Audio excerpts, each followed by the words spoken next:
கர்த்தருடைய பரிசுத்த நாமத்துக்கு ஸ்தோத்திரம் உண்டாவதாக. இன்று இந்த ஆராதனையில கூடி வந்திருக்கிறவங்க அனைவரையும் கர்த்தருடைய நாமத்துல நான் வாழ்த்துறேன். ஆண்டவருக்கு நன்றி செலுத்தும். ஒரு விஷயம் எல்லாரும் தலைகளையும் கண்களையும் மூடி ஆண்டவருக்கு இந்த வேலைக்கு நம்ம நன்றி செலுத்துவோம். வார்த்தையை கடந்து போறதுக்கு முன்னாடி நம்மளுடைய ஆவி ஆத்தும சரீரத்தை அவரிடத்துல ஒப்பு கொடுப்போம்.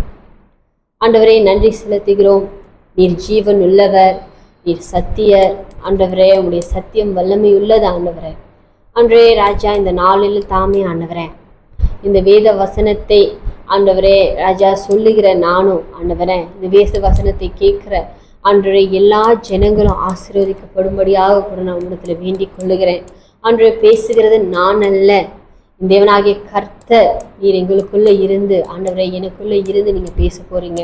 அன்றே இந்த வார்த்தை ஆண்டவரே ராஜா இதை கேட்கிறவர்களுக்கு ஆண்டவரே கனி தருகிற ஆண்டவரே ஒரு வார்த்தையாக இருக்க ஆண்டவர்கள் அவர்கள் அதை கேட்டு ஆண்டவரை அதை மறந்து விட்டு விடாத படிக்கு அன்றே ராஜா 100 ஆண்டவரை 30 60 கனி கொடுக்க நீங்க கிருபை செய்யுங்க. எல்லாமல இயேசு நாமத்துல ஜெபிக்கிறோம் நல்ல தகப்பனே, ஆமென். ஸோ இன்னைக்கு நமக்கு கொடுக்கப்பட்ட வார்த்தை ஆண்டே என்கிட்ட ரொம்ப நாளா பேசிட்டு இருந்த ஒரு வார்த்தையை தான் இன்னைக்கு நான் உங்கள்கிட்ட ஷேர் பண்ண வந்திருக்கேன். இதுதான் என்னோட ஃபர்ஸ்ட் ஷேரிங். ஏன்னா இன்னைக்கு நான் உங்ககிட்ட பேசணும்னு சொல்லி நம்ம பாஸ்தரமாட்ட நான் கேட்டுக்கிட்டேன். ரொம்ப நாளாக பாஸ்தரமா என்கிட்ட கேட்டாங்க, நீ பேசுறியா, நீ பிரசங்கம் பண்ணுன்னு. ஏன்னா இதில் எனக்கு அந்த அளவுக்கு ஈடுபாடு இருந்ததில்லை. ஆனால் இந்த ஒரு வசனம் என்னை ரொம்ப தூண்டுனுச்சு. ஆண்டவர் என்கிட்ட சொன்னார், நீ இதை சொல்லணும், இதை பேசணும் அப்படின்னு சொல்லி ஆண்டவர் என்கிட்ட பேசின இந்த வார்த்தையை நான் உங்கள்கிட்ட சொல்ல போகிறேன். இன்னைக்கு நம்மளுக்கான எடுக்கப்பட்ட வேத பகுதி என்னன்னா ஓசையா தீர்க்கதரிசியின் புஸ்தகம். தானியலுக்கு அங்கிட்டு வரும். தானியலோட பெரிய தீர்க்கதரிசி முடிஞ்ச பிறகு சின்ன தீர்க்கதரிசியோட துவக்கம், சின்ன தீர்க்கதரிசி புஸ்தகங்களோட துவக்கத்தான புஸ்தகம் தான் ஓசியா. 11வது அதிகாரம் 4வது வசனத்தை நம்ம படிப்போம். நான் படிக்கிறேன். ஓசியா 11 வசனம் 4. மனுஷரை கட்டி இழுக்கிற அன்பின் கயிறுகளால் நான் அவர்களை இழுத்தேன். அவர்கள் கழுதைகளின் மேல் இருந்த நுகத்தடியை எடுத்து போடுகிறவரை போல இருந்து அவர்கள் பட்சம் சாய்ந்து அவர்களுக்கு ஆகாரம் கொடுத்தேன். ஆமீன்.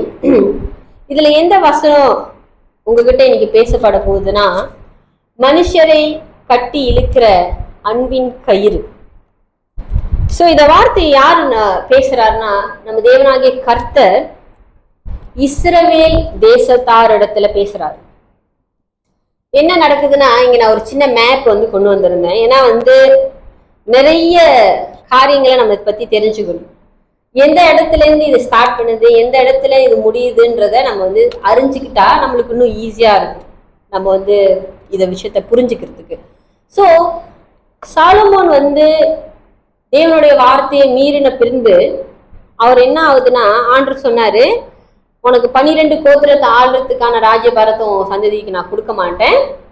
11 நான் பிரிச்சுட்டு போயிடுவேன். ஒரே ஒரு கோத்திரம் மட்டும்தான் சாலமோனோட சந்ததியாருக்கு கொடுக்கப்படும், தலைமுறைக்கு கொடுக்கப்படும் சொன்னாரு. ஸோ இங்க நம்ம இந்த மேப்ல பார்த்தோம்னா இது யூதயா தேசம். ஸோ இதுதான் சவுதர்ன் கிங்டம். இந்த சவுதர்ன் கிங்டம்ல தான் சாலமோனோட தலைமுறை ஆண்டது. இப்ப நம்ம இந்த ஓசியா புஸ்தகத்துல எழுதியிருக்கிற இந்த வசனங்கள் யாருக்கு எழுதப்பட்டிருக்குன்னா, அந்த இஸ்ரேல்னு போட்டிருக்குல்ல, அந்த இஸ்ரேல்னு போட்டிருக்கிற நார்தர்ன் கிங்டம் அவங்க ஒரு ஆட்சி. ஸோ இந்த நார்தர்ன் கிங்டம்குள்ளதான் அந்த 11 கோத்திரங்களும் வரும். இதுல முக்கியமா இந்த வேத பகுதியில ஓசியா பகுதியில ஆண்டு ரொம்ப அதிகமா பேசுனது எப்ராஹிம். அப்ப நான் எப்ராஹிம்னா யாரு அப்படின்னு சொல்லி ஒரு ஆராய்ச்சி பண்ணேன். எப்ராஹிம் யாருன்னா யோசேப்போட இளைய மகன். அவனுடைய சந்ததியும் பெருத்து இந்த ராஜ்யபாரத்தை ஆண்டு கொண்டிருக்கிற காலங்கள். ஸோ ஏன் இந்த வசனம் என்னை ரொம்ப ஈர்த்துச்சு அப்படின்னா, ஆண்டவர் என்ன சொல்றாரு பாருங்களேன். அது ஒரு அழகான வசனம். நம்ம திரும்ப வாசிப்போம். மனுஷரை கட்டி இழுக்கிற அன்பின் கயிறுகளால். சோ மனுஷனை கட்டி இழுக்கிற அன்பா அது என்ன அப்படின்ற ஒரு கொஸ்டின் எனக்கு வந்துச்சு இந்த வேத வசனத்தை நான் தியானிக்கும் பொழுது. என்ன அப்படி மனுஷன் பெருசா கயிறை பிடிச்சி இழுத்துறான்ற, ஏன் மனுஷரோட அன்புக்கு ஒப்பான அன்பை அவர் ஈடு கொடுக்குறாரு அப்படின்னு யோசிக்கும் போதுதான் நிறைய விடைகள் எனக்கு வந்துச்சு. ஆண்டு நம்ம அவரோட சாயல்ல படைச்சிருக்காரு. நம்ம கழுதையாவோ குரங்காவோ அணிலாவோ நம்ம படைக்கப்படலை. அவங்க சாயல்ல நம்ம படைக்கப்படலை. தேவனுடைய சாயலை கொடுத்துதான் நம்மளை படைச்சாரு. ஆண்டு என்ன செய்யறாருன்னா, இது எப்ப ஆரம்பிச்சிச்சுன்னா நம்ம ஆதாம் காலத்திலேயே ஆரம்பிச்சிச்சுன்னு வேதத்துல போட்டிருக்கு. ஆதாம் வழி தவறி போனான். ஆதாம் கீழ்ப்படியாம அவன் பொண்டாட்டி பேச்சு கேட்டு அந்த பழத்தை சாப்பிட்டனால அந்த கீழ்ப்படியாமையின் பாவத்தினால மூழ்கி போன அந்த ஒரு சந்ததியின் சாபம் இந்த நாள் வரைக்கும் நம்மளை தொடர்ந்துருக்கு. என்னன்னா, இந்த காரியத்தை ஓசியா புஸ்தகத்துல நம்ம படிக்கும் பொழுது ரொம்ப நம்ம ஒரு ஹியூமன் பீயிங்கா நம்மளால அக்செப்ட் பண்ணிக்க முடியாத விஷயங்களை நான் படிச்சேன். நம்ம ஓசியா 1வது அதிகாரத்துக்கு திருப்புவோம். 2வது வசனத்திலிருந்து நான் படிக்கிறேன். கர்த்தர் ஓசியாவை கொண்டு உரைக்க தொடங்கின போது கர்த்தர் ஓசியாவை நோக்கி, நீ போய் ஒரு சோர ஸ்திரீயையும் சோர பிள்ளைகளையும் உன்னிடமாக சேர்த்துக்கொள். தேசம் கர்த்தரை விட்டு விலகி சோரம் போயிற்று. எனக்கு இதை படிக்கும் போது சிரிப்பு வந்துச்சு. ஓசியான்றவரு ஒரு பெரிய தீர்க்கதரிசி. சின்ன தீர்க்கதரிசியா இருந்தாலும் அவர் காலகட்டத்துல ஒரு 70 வருஷ காலம் அளவும் அவர் இஸ்ரவேல் தேசத்துக்கு விரோதமாக தீர்க்க தரிசனம் உரைத்தவர். சோ ஓசியா இருக்கிற காலகட்டத்துல அங்க பாருங்க, பிசி 722வது வருஷ காலத்திலிருந்து 785வது காலம் வரைக்கும் ஓசியா தீர்க்க தரிசனம் சொன்னார். சுமார் ஒரு 60லேருந்து 70 வருஷ காலம் அளவும் உலாவின இந்த தீர்க்கதரிசி என்ன செய்ய சொல்றாருன்னா, ஆண்டவரு போய் ஒரு சோர பிள்ளை, ஒரு சோர ஸ்திரீனா விபச்சாரம் பண்ணுகிற ஒரு ஸ்திரீ, அவள் பேர் கோமார். நீ என்ன பண்ணு, ஒரு சோர ஸ்திரீயை போய் கல்யாணம் பண்ணிக்கோ. கல்யாணம் பண்ணி அவன் பிள்ளையும் அவன் பிள்ளையா எடுத்துக்கோ. ஒரு விபச்சாரியை கல்யாணம் பண்ணி விபச்சாரியோட பிள்ளையும் அவன் பிள்ளையா ஏத்துக்கோன்னு சொல்றாரு. ஆண்டவரோட பேச்சு அவன் கேட்டு போய் செய்யறான். நான் யோசிச்சேன், ஏன் ஆண்டவர் இதை சொல்றாரு? ஏன் ஒரு தீர்க்கதரிசிட்ட போய் ஒரு விபச்சாரியை கல்யாணம் பண்ணு அப்படின்னு? ஏன்னா அவருடைய அன்பு அந்த விபச்சாரியை கல்யாணம் பண்ணிக்க சொல்றதுக்கான ஈடான அன்பு. ஏன்னா இட்ஸ் நாட் ஈஸி. நம்ம போய் ஒரு விபச்சாரியை கல்யாணம் பண்ணிக்கணும் நம்மகிட்ட ஒரு வார்த்தை சொன்னா, இந்த காலகட்டத்துல சொன்னாலுமே நம்ம கொஞ்சம் தயங்குவோம். ஆனா அந்த காலகட்டத்துல அதெல்லாம் ரொம்ப பழைய காலகட்டங்கள். இப்ப இருக்கிற மாடர்ன் வியூல கூட நம்ம இதை பார்த்தாலுமே நம்மளுக்கு அது தப்பா தோணுது. 2வது கல்யாணம் பண்ணிக்கிறதுக்கே நம்ம ரொம்ப யோசிக்கிற இந்த காலகட்டத்துல ஒரு விபச்சார ஸ்திரீயை போய் கல்யாணம் பண்ணு, அவங்க பிள்ளைங்களை நீ வச்சுக்கோ அப்படின்னு சொல்லிட்டு அதுக்கு ஈட ஆண்டவர் என்ன சொல்றாருன்னா, 2வது வசனம் கடைசி பகுதி, தேசம் கர்த்தரை விட்டு விலகி சோரம் போயிற்று. அப்ப அவர் என்னத்துக்கு அத ஈடு கட்டுறாருன்னா, ஆண்டவர் நம்மளை நேசிக்கிற நேசம் எப்படி இருக்குன்றத எக்ஸாம்பிளா கொடுக்கறதுக்கு. ஸோ ஆண்டவர் தன்னுடைய அன்பை அவரை எக்ஸ்பிரஸ் பண்றாரு. இந்த இந்த இந்த அதிகாரம் முழுவதும் பார்த்தோம்னா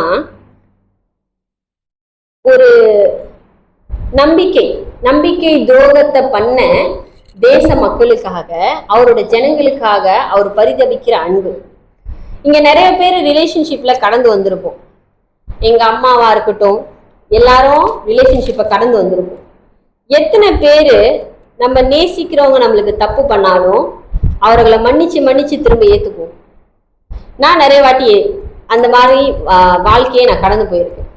நம்ம எவ்வளவுதான் நம்ம ஒரு நம்ம தாயா இருக்கட்டுமே, ஒரு எக்ஸாம்பிளுக்கு நம்ம எடுத்துக்குவோம். நீங்க எவ்வளவுதான் அவங்களுக்கு நீங்க பாவம் பண்ணி பாருங்க, எவ்வளவுதான் நீங்க அவங்களுக்கு தீங்கு பண்ணி பாருங்க, அந்த தாயோட மனசு என்ன செய்யும்? திரும்ப அவங்க பிள்ளையதான் அவங்க பாதுகாக்கணும்னு நினைப்பாங்க. அவங்க பிள்ளை மேல வந்து அப்படியே அந்த பிள்ளைக்கு ஏதாச்சும் ஒண்ணு ஆணுச்சுன்னா அவங்களால அதை தாங்கிக்கவே முடியாது. அது என்ன ஒரு அன்புன்னு எனக்கு புரியல. இப்ப நம்ம ஒரு ஆளு கூட ஒரு ரிலேஷன்ஷிப்ல இருக்கோம், நம்ம கணவரா இருக்கட்டுமே, நம்ம மனைவியா இருக்கட்டுமே, நம்ம மனைவி இல்ல நம்ம கணவர் இன்னொருத்தவங்க கூட ஒரு தவறான உறவுல இருக்கிறத நம்ம கண்டுபிடிச்சோம்னா எத்தனையோ குடும்பங்கள் அது தெரிஞ்சும் அவங்களுடைய சரி பாதியை மன்னிச்சு வாழ்றாங்க. ஏன் இந்த மாதிரியான காரியங்கள்ல வந்து மனுஷருக்கு அந்த ஒரு அன்பு, அந்த ஒரு இரக்கம், அந்த ஒரு பாச கயிறு என்ன பண்ணுது அப்படின்றத நான் வந்து ரொம்ப ஆராய்ஞ்சு அறிஞ்சேன். என்ன பண்ணும் மனுஷனுடைய பாச கயிறுன்னு ஆண்டவரே சொல்றாரு, வேதத்துல எழுதிருக்குன்னா அப்ப அது எவ்வளவு ஒரு ஸ்ட்ராங்கான ஒரு விஷயம் அப்படின்னு சொல்லி நான் படிச்சேன். அதுக்கு ஈக்குவலா தான் இன்னைக்கு நம்ம ஒரு வேத பகுதியை நம்ம வந்து வேதத்திலிருந்து வாசிக்க போறோம். லூக்கா 15ஆம் அதிகாரம் வசனம் 11 32. லூக்கா 11 வசனம் லூக்கா 15ஆம் அதிகாரம் வசனம் 11 32. இது எல்லாத்துக்கும் தெரிந்த ஒரு வேத பகுதி தான், த ப்ராடிகல் சன்னு சொல்லுவாங்க. ஓகே, நான் படிக்கிறேன். பின்னும் அவர் சொன்னது, ஒரு மனுஷருக்கு 2 குமாரர் இருந்தார்கள். அவர்களில் இளையவன் தகப்பனை நோக்கி, தகப்பனே, ஆஸ்தியில் எனக்கு வரும் பங்கை எனக்கு தர வேண்டும் என்றான்.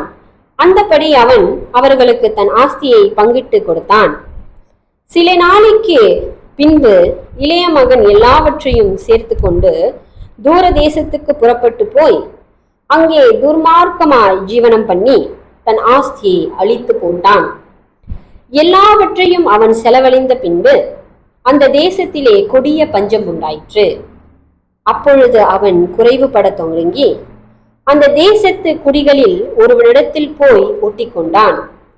அந்த குடியானவன் அவனை தன் வயல்களில் பன்றிகளை மேய்க்கும்படி அனுப்பினான். அப்பொழுது பன்றிகள் திங்கிற தவிட்டினாலே தன் வயிற்றை நிரப்ப ஆசையாயிருந்தான். ஒருவனும் அதை அவனுக்கு கொடுக்கவில்லை. அவனுக்கு புத்தி தெளிந்த போது அவன் தன் தகப்பனுடைய கூலிக்காரர் எத்தனையோ பேருக்கு பூர்த்தியான சாப்பாடு இருக்கிறது, நானோ பசியினால் சாகிறேன். நான் எழுந்து என் தகப்பனிடத்திற்கு போய், தகப்பனே, பரத்துக்கு விரோதமாகவும் உமக்கு விரோதமாகவும் பாவம் செய்தேன். இனிமேல் உம்முடைய குமாரன் என்று சொல்லப்படுவதற்கு நான் பாத்திரன் அல்ல. உம்முடைய கூலிக்காரரில் ஒருவனாக என்னை வைத்துக் கொள்ளும் என்பேன் என்று சொல்லி எழுந்து புறப்பட்டு தன் தகப்பனிடத்தில் வந்தான். அவன் தூரத்தில் இருந்து வரும்போதே அவனுடைய தகப்பன் அவனை கண்டு மனதுருகி ஓடி அவன் கழுத்தை கட்டிக்கொண்டு அவனை முத்தம் செய்தான். ஆமென். சோ இங்க என்ன நடக்குதுன்னா, இது நமக்கு தெரியும், கெட்ட குமாரன்னு சொல்லுவோம். இந்த கதையை நம்ம சின்ன வயசுல இருந்து நம்ம சண்டே ஸ்கூல்லயா இருக்கட்டும், நம்ம பிரசங்கத்திலயா இருக்கட்டும், நிறைய வாட்டி நம்ம கேட்டிருக்கோம்.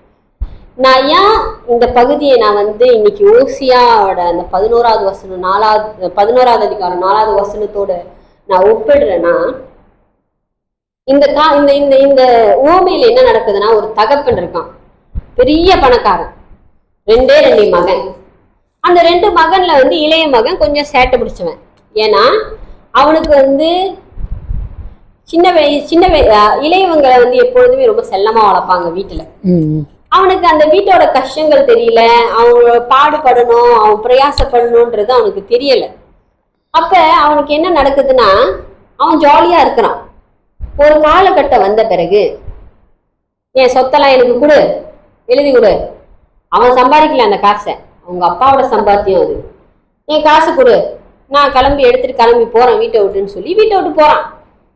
அப்பா ஒண்ணுமே கேட்கல, எழுதி கொடுத்துட்டாரு. அவன் பாட்டுக்கு போயிட்டான். பாட்டுக்கு போயிட்டோன்னே நல்லா காசெல்லாம் ஜாலியா செலவு பண்ணிட்டு, இப்ப இருக்கிற காலகட்டத்துல நம்ம வந்து யோசிச்சோன்னா பப்பு, ட்ரக்ஸு, என்னென்ன கெட்ட பழக்கம் இருக்கோ எல்லாத்தையும் அவர் நல்லா என்ஜாய் பண்ணிட்டாரு வாழ்க்கைய. என்ஜாய் பண்ணிட்ட பிறகு காசு முடிஞ்சிருச்சு. காசு முடிஞ்ச பிறகு என்னாச்சு, பசி முடிஞ்ச பிறகு என்ன ஆச்சு, ஒரு இடத்துல வேலைக்கு போனா பன்னி மேய்க்க விட்டுட்டானுங்க. பண்ணி மேய்க்க விட்டதும் இல்லாம சாப்பாடு கொடுக்காம அவனுக்கு அந்த பசியில என்ன ஆச்சுன்னா அந்த பன்னிக்கு போடுவாங்களே தீவனம், அதை நினைச்சு கொடுக்க மாட்டானுங்களா அப்படின்னு ஏங்குறான். பன்னிக்கு கொடுக்குற சாப்பாடெல்லாமா நம்ம நான் எனக்கெல்லாம் ரொம்ப பசியா இருந்திருக்கு. அப்போ பசியா இருக்கிறப்போ நான் சாப்பிடும் போது ஐயோ எனக்கு அந்த பசியை தீர்க்கும் போது ஒரு தேன் அமுதம் மாதிரி இருக்கும். அது நல்லா இல்லைன்னா கூட மேபி நான் நிறைவா இருக்கும் போது எனக்கு அந்த சாப்பாடு பிடிக்காம இருந்திருக்கும். ஆனா நான் பசிக்கும் போது எனக்கு அது தேன் அமிர்தமா இருந்திருக்கும். அந்த மாதிரிதான் இவன் சொல்றான், அந்த தீவனத்தினாலும் எனக்கு கொடுங்கடா, நான் பசி ஆத்திக்கிறேன்னு. ஆனா அதை கூட அவனுக்கு கொடுக்காம அப்ப அவனுக்கு என்ன ஆச்சுன்னா புத்தி தெளியுது. புத்தி தெளியறது நிறைய விஷயங்கள்ல ரொம்ப நல்லது. எத்தனையோ காரியங்கள் நம்ம பாக்குறோம், நம்ம தவறு செய்வோம், நம்ம தப்பு செய்வோம், ஆனா நம்ம புத்தி தெளியணும். புத்தி தெளிவு அடைஞ்சிட்டாலே நம்மளுக்கு தெரிஞ்சிடும் நம்ம தப்பு, நம்ம இதை சரி பண்ணிக்கணும் அப்படின்னு. நிறைய பேர் இந்த காலகட்டத்துல புத்தி தெளிவடையாமலே இருக்காங்க. இத ஏன் நான் இன்னைக்கு சொல்றேன்னா, இஸ்ரவேல் ஜனங்க தான் நம்ம. இந்த ஓசியா தீர்க்க தரிசனம் சொல்றது இஸ்ரவேல் ஜனங்களுக்கு நான் சொன்னேன் இல்லையா. இஸ்ரவேல் ஜனங்களும் நம்மளும் வேற வேற கிடையாது, நம்ம தான் அந்த இஸ்ரவேல் ஜனங்கள். ஆமென். நீங்க பாத்தீங்கன்னா மோசே அந்த 10 கட்டளை எடுத்துட்டு கீழே வர்றதுக்கு முன்னாடியே இவனுங்க ஒரு வேலையை பண்ணி விட்டுருவானுங்க. அங்க ஆரம்பிச்சது. அதுல இருந்து பாத்தீங்கன்னா பழைய ஏற்பாடு ஃபுல்லா இதே போராட்டமா இருக்கும். ஆண்டவருக்கும் இஸ்ரவேல் ஜனங்களுக்கும், ஆண்டவருக்கும் இஸ்ரவேல் ஜனங்களுக்கும் என்ன போராட்டம்னா, ஆண்டவர் மூவ் பண்றதுக்கு முன்னாடியே இவனுங்க போய் ஒரு சிலையை உண்டு பண்ணி தான் தெய்வம் அப்படின்னு கும்பிட ஆரம்பிச்சிடுவாங்க. ஆனா வேதத்துல தெளிவா ஆண்டவர் போட்டிருக்காரு, அதாவது இவங்க தேசத்துக்கு கூட்டிட்டு போறதுக்கு முன்னாடி ஆண்டவர் சொல்லிட்டாரு, உனக்கும் வேற தேவர்களுக்கும் ஐக்கியம் உண்டா இருக்க கூடாது. ஆண்டவர் ஒரு ஜெலஸ் காட். எனக்கு ரொம்ப பிடிச்சிருந்துச்சு. நம்ம ஒருத்தவங்களை அதிகமா நேசிச்சோன்னா அவங்க மத்தவங்கள்ட்ட போய் பேச அவங்களுக்கு பிடிக்காது, பார்த்தாலும் சில பேருக்கு பிடிக்காது. ஏன்னா என்னடா இது நம்ம கூட இருந்துட்டு மத்தால பாக்குறாங்களே அப்படின்ற மாதிரி நிறைய காரியங்கள் நம்மளுக்குள்ள இருக்கு. மனுஷன் ரொம்ப ஸ்பெஷலா கிரியேட் பண்ணப்பட்ட ஒரு சிருஷ்டின்னு சொல்லுவேன் நான். நம்மளுக்கு பிடிச்சவங்க, என்னோட அம்மாவுக்கு நான் மத்தவங்களை அம்மான்னு கூப்பிட்டா பிடிக்குமா? பிடிக்காது. அவளும் அவனை 10 மாசம் சுமந்து பெத்தா அப்படின்னு. நம்ம நேசிக்கிறவங்க மத்தவங்கள்ட்ட போய் க்ளோஸா இருக்கிறது நம்மளுக்கு பிடிக்காது. அதுதான் மனுஷங்களோட நம்ம படைக்கப்பட்டதே அப்படின்னு வச்சுக்கோமே. ஆண்டவர் என்ன சொல்றாரு? ஆண்டவர் also saying the same thing. நான் தானே உனக்கு கடவுள், நான் தானே உன்னை கொண்டு வந்தேன், நான் தானே உன்னை கிரியேட் பண்ணேன், நான் தானே உன்னை சிருஷ்டித்தேன். உன்னை அழகா மண்ணில இருந்து எடுத்து உனக்கு 2 கண்ணு, ஒரு மூக்கு, 2 காது, என்னுடைய சாயலை போலவே நான் தானே உனக்கு உயிர் கொடுத்தேன். நீ எப்படி என்னை விட்டுட்டு இன்னொரு சிலைக்கு நீ போய் உன்னுடைய பலிகளை செலுத்தலான்றதுதான் ஆண்டரோட கொஸ்டின் மார்க். ஸோ இந்த காலத்துல நம்ம சொல்லுவோம், நான் கிறிஸ்துவங்க, நாங்க சாமியெல்லாம் கும்பிட மாட்டோம் அப்படின்னு நம்ம சொல்லுவோம். ஆனா நிஜமாலுமே பாகால் வழிபாடுன்றது இப்ப ரொம்ப ரொம்ப ரொம்ப ரொம்ப ரொம்ப அதிகமா இருக்கு. கிறிஸ்தவங்களா இருந்தாலும் சரி, இந்துவா இருந்தாலும் சரி, முஸ்லீமா இருந்தாலும் சரி, எல்லாருமே பாகால வழிபடுறோம். எப்படி என்றால், அவரை விட்டுட்டு நம்ம எந்த காரியத்துக்கு இம்பார்ட்டன்ஸ் கொடுத்தாலுமே அது பாகால் வழிபாடுதான்.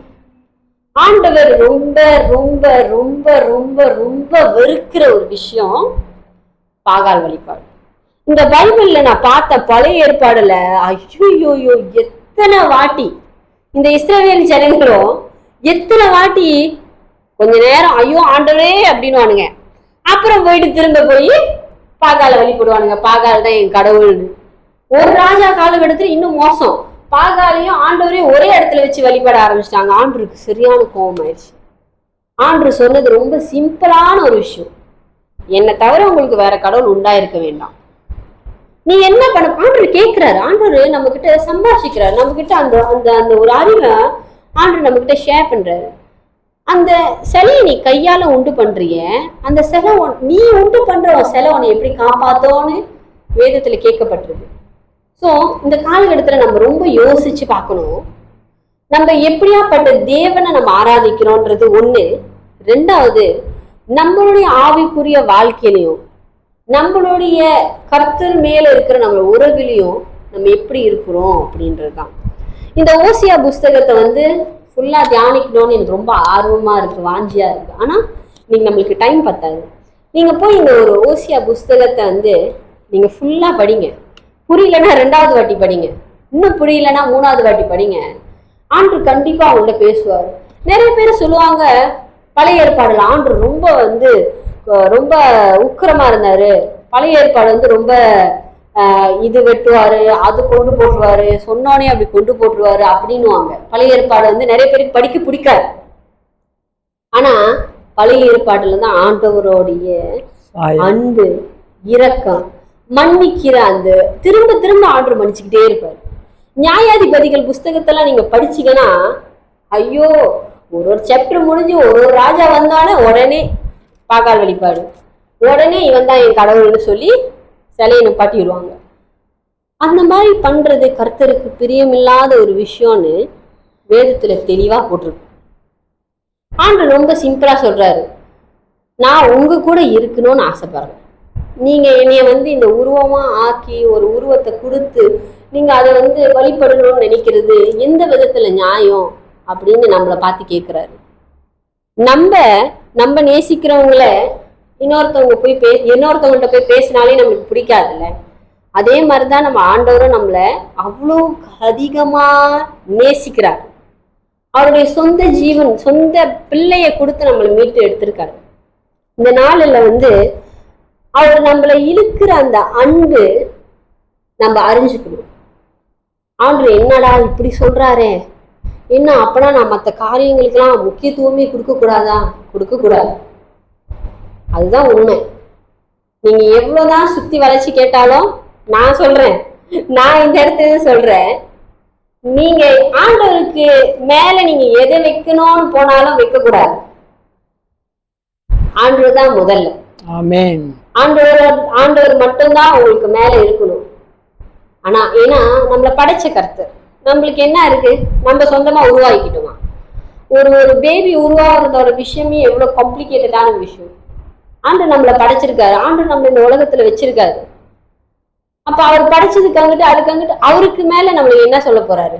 மற்ற எந்த விதத்துலயும் அவர் நம்மள வந்து இதை செய்யக்கூடாது, நீ பிசினஸ் பண்ணக்கூடாது, நீ இதுதான் பண்ணணும், உனக்கு இந்த டைம் சரியில்லை, நீ இந்த டைம்ல தான் செய்யணும் அப்படின்னு எதுவுமே சொன்னதில்லை. கர்த்தர் வந்து கேட்கிற பிரதானமான காரியம், முதலாவது தேவனுடைய ராஜ்யத்தையும் நீதியும் தேடுங்கள், பின்பு எல்லாம் கூட கொடுக்கப்படும் சொல்றாரு. நான் ஒரு சின்ன எக்ஸாம்பிள் கொடுக்குறேன். 2 ராஜாக்கள் 5வது அதிகாரம் 17வது வசனமும் 18வது வசனமும். 2 ராஜாக்கள் 5வது அதிகாரம், பழைய ஏற்பாடு 2 ராஜாக்கள் 5வது அதிகாரம் 17, 18 படிக்கிறேன். அப்பொழுது நாகமான், ஆனாலும் 2 கேவேறு கழுதைகள் சுமக்கத்தக்க 2 பொதி மண் அடியேனுக்கு கட்டளையிட வேண்டும். உமது அடியேன் இனி கர்த்தருக்கே அல்லாமல் அந்நிய தேவர்களுக்கு சர்வாங்க தகனத்தையும் பலியையும் செலுத்துவதில்லை. ஒரு காரியத்தை கர்த்தர் உமது அடியேனுக்கு மன்னிப்பாராக, என் ஆண்டவன் பணிந்து கொள்ள ரிமோன் கோவிலுக்குள் பிரவேசிக்கும் பொழுது நான் அவருக்கு கைலாக கொடுத்து ரிமோன் கோவிலிலே பணிய வேண்டியதாகும். இப்படி ரிமோன் கோவிலில் நான் பணிய வேண்டிய இந்த காரியத்தை கர்த்தர் உமது அடியேனுக்கு மன்னிப்பாராக. இந்த நாகமான்றவன் இஸ்ரவேல் வம்சத்தான் அல்ல. இந்த நாகமான்றவன் சீரியா தேசத்தோட ஒரு படைத்தலைவன்.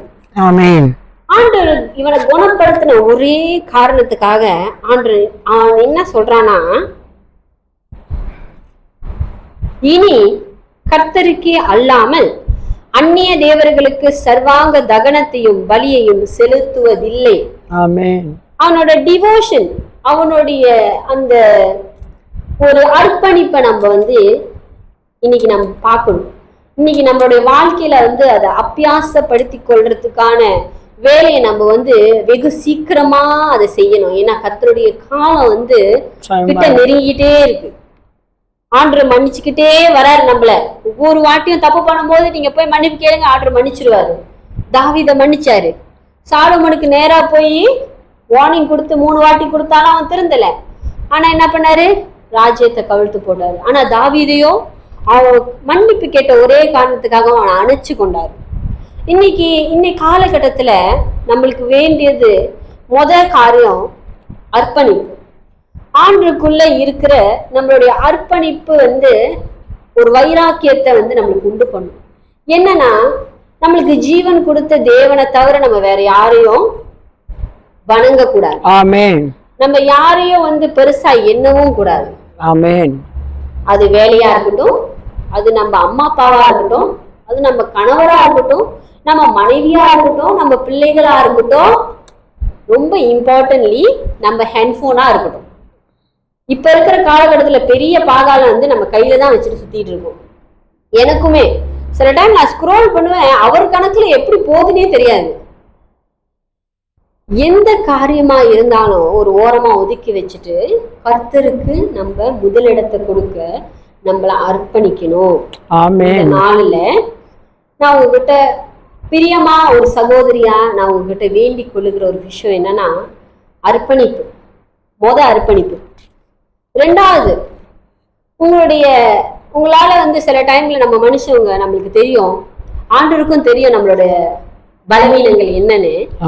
ஆண்டவர் என்ன சொல்றாருன்னா, ஓசியா புஸ்தகத்தை நம்ம எடுத்துக்குவோம். திரும்ப 2வது நம்ம பண்ண வேண்டிய இந்த விஷயத்தை நம்ம பார்ப்போம்.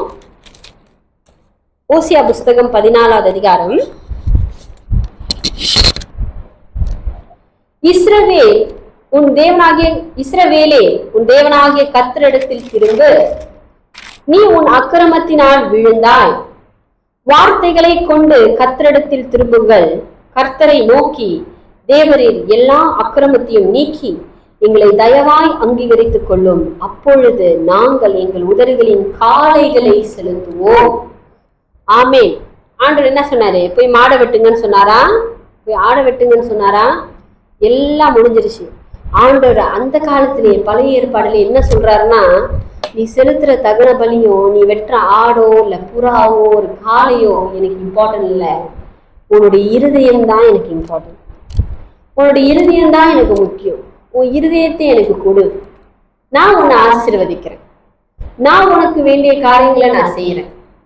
என்னுடைய இடத்தை நீ மற்றவங்களுக்கு விட்டு கொடுத்துறாதுன்னு ஆண்டவர் நம்ம கிட்ட கேட்கிற இந்த ஒரு விஷயத்துக்காக ஒருவேளை நம்ம வழி தப்பி போயிருக்கலாம். சில டைம்ல நம்ம என்ன பண்ணிருவோம், நம்மளையே அறியாம பாகால் வழிபாடுக்குள்ள ஈடுபடுறோம். நம்மளையே அறியாம மற்ற விஷயங்களுக்கு நம்ம முக்கியத்துவத்தை கொடுத்துருவோம். இந்த நாள்ல 2வது விஷயமா நீங்க என்ன செய்யணும், எப்பொழுதுமே உங்க மனசுல வச்சுக்குங்க, இந்த தேவனாகிய கர்த்தர் என்னை மன்னிக்க வல்லவரா இருக்கிறார். நான் தப்பு பண்ணிட்டேன், நான் இந்த தப்புலயே இருந்துடுறேன், என்னை விட்டுருங்க, நான் இந்த சாக்கடையில இருந்துடுறேன், நான் இப்படிதான் பிறந்தேன், நான் இப்படிதான் சாவேன், எல்லாத்தையும் விட்டுட்டு ஆண்டவர் இடத்துல மனம் திரும்பினா அடுத்த செகண்ட் ஆண்டவர் எல்லாத்தையும் மறந்து உன்னை அவருடைய பிள்ளையாக, உன்னை அவருடைய சொந்த சிநேகிதராக அவர் ஏற்றுக்கொள்றதுக்கு தயாரா இருக்கிறாரு, கூப்பிடுறாரு. இஸ்ரவேல் ஜனங்க மேல அவ்வளவு அன்பு அவருக்கு. நம்ம தான் அந்த இஸ்ரவேல் ஜனங்க. நீங்க பாருங்க, அந்த வசனத்துல எழுதியிருக்கிற அந்த வார்த்தை, இஸ்ரவேலே தேவனாகிய கர்த்தரிடத்தில் திரும்புன்ற அந்த வார்த்தையில இஸ்ரவேலை எடுத்துட்டு உங்க பேரை நீங்க ஃபில் அப் பண்ணிக்கங்க. ஒவ்வொரு வாட்டியும் ஆண்டரை விட்டு விலகிறதுக்கு நீங்க எத்தனைக்கும் போது நம்மளுக்கு தெரியும், ஆண்டவர் நம்மளுக்கு அந்த ஞானத்தை கொடுத்துருக்காரு. இது சரியில்லை, நம்ம கொஞ்சம் தூரமா போறோம் அப்படின்னு நினைக்கிறப்போ இந்த ஓசியா 14வது அதிகாரத்தை எடுத்து உங்க பேரை வச்சு நீங்க படிக்கும்படியாக இந்த சகோதரி தாழ்மையா கேட்டுக்கிறேன். இஸ்ரவேலே உன் தேவனாகிய கர்த்தரிடத்தில் திரும்பு, நீ அக்கிரமத்தில் விழுந்தாய். வார்த்தைகளை கைக்கொண்டு கர்த்தரிடத்தில் திரும்புங்கள். அவரை நோக்கி, தேவரீர் எல்லா அக்கிரமத்தையும் நீக்கி எங்களை தயவாய் அங்கீகரித்தருளும். அப்பொழுது நாங்கள் எங்கள் உதடுகளின் காளைகளை செலுத்துவோம். வசனம் 8வது வசனம். இனி எனக்கும் விக்கிரங்களுக்கும் என்ன என்று எப்ராஹிம் சொல்லுவான். நான் அவனுக்கு செவி கொடுத்து அவன் மேல் நோக்கமாய் இருந்தேன். நான் பச்சையான தேவதாரு விருட்சம் போல் இருக்கிறேன், என்னாலே உன் கனி உண்டாயிற்று என்று எப்ராஹிம் சொல்லுவான். ஆமென். இதுதான் நம்மளுக்கு இருக்க வேண்டிய அர்ப்பணிப்பு. ஆமென்.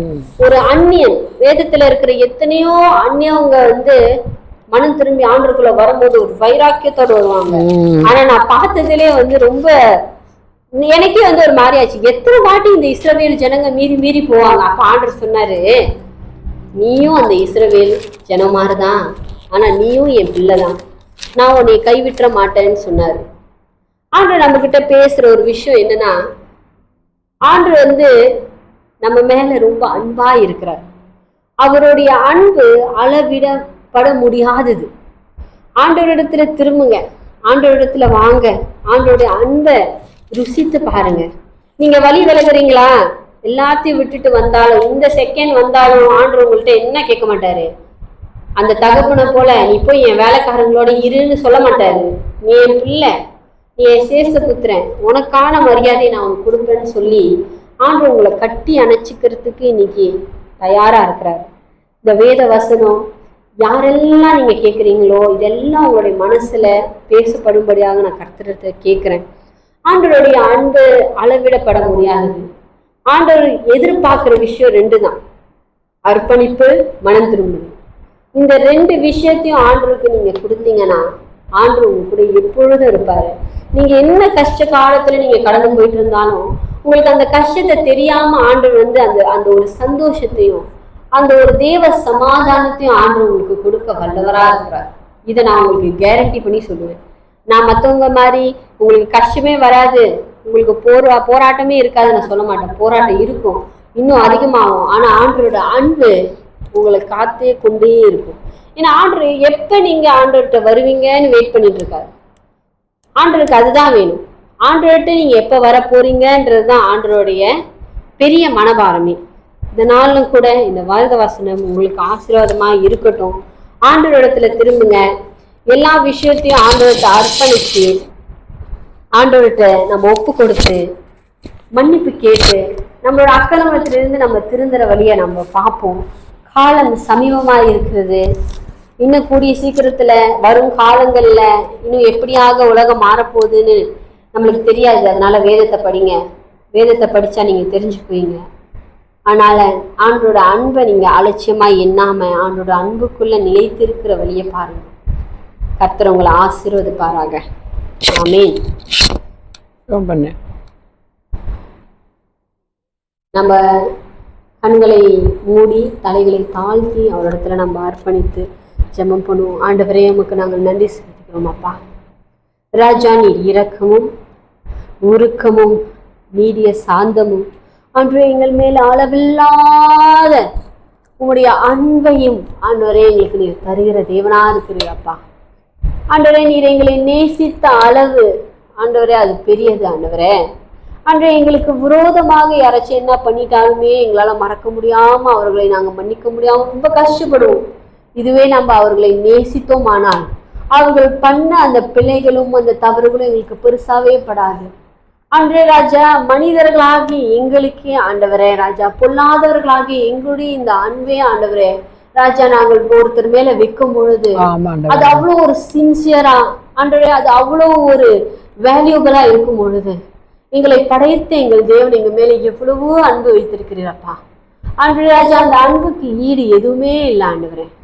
ஆண்டவரே, எங்களுடைய அக்கிரமத்திலிருந்து ஆண்டவரே, எங்களுடைய பாவத்திலிருந்து ராஜா எங்களை நீங்க மீட்டுக் கொள்ளுங்க. என் தேவனாகிய கர்த்தரை தவிர வேற எந்த ஒரு ராஜா காரியமும் எங்களுக்கு முதன்மையா இல்லாத படிக்க ஆண்டவரே எங்களை நாங்க ஒப்பு கொடுக்கிறோம்.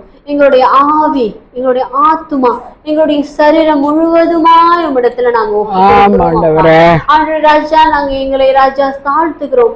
ஆண்டவரே ராஜா, நாங்கள் தாவீதை போல உங்களிடத்துல ஓடி வந்துடுறோம். ஆண்டவரே ராஜா, நீங்க தான் எங்களுக்கு ராஜா கோட்டை, நீர் தான் எங்களுடைய ராஜா. ராஜா ராஜா எங்களுடைய உன்னதமானவர் ஆண்டவர் ராஜா, எங்களுடைய உன்னதமான ஆண்டவருடைய நிலையிலே நாங்கள் ராஜா தஞ்சம் அடைகிறதுக்கு நாங்கள் வருகிறோம். எங்களுடைய ராஜா காரியங்களை அனைத்தும் உடைய கரசுக்கு கொடுக்கிறோம்.